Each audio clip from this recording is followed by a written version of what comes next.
হ্যাঁ, আর সবাইকে ধন্যবাদ প্রতিদিন বাংলা দর্শকদের। আমার নতুন বই আসছে প্রায় দীর্ঘ 4 বছর পর। এটা আমার চতুর্থ কবিতার বই, আমাকে হত্যার জন্য খুঁজছি। এটা আমার আসলে বিশাল একটা সময় নিয়ে লেখা একটা বই, দীর্ঘদিনের একটা জায়গা আছে।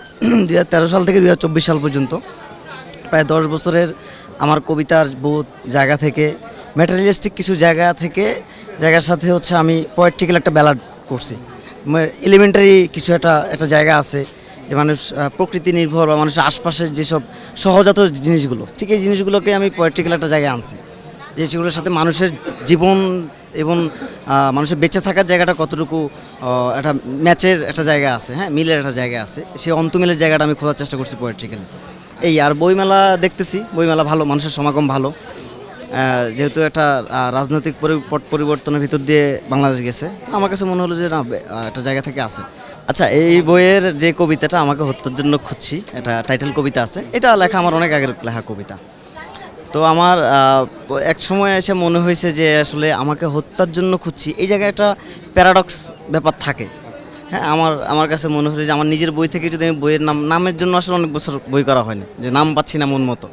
পরে নাম খুঁজতে গিয়ে নিজের কবিতা থেকেই পেলাম যে আমাকে হত্যার জন্য খুঁজছি জায়গাটা। আর আমার কাছে এই সব কিছুর একটা ডুয়াল মিনিং আমার খুব পছন্দ। পৃথিবীর সব কিছুই একটা বৈপরীত্য আছে, হ্যাঁ, একটা দান্দিক ব্যাপার আছে।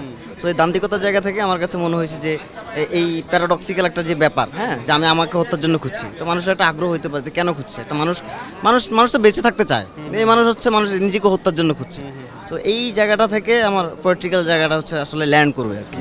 এই না, আমি বরাবরই চাই মানুষ জ্ঞানী হোক, মানুষ পড়ুক, মানুষ জানুক, বাকিটা মানুষের বোধ বুদ্ধি।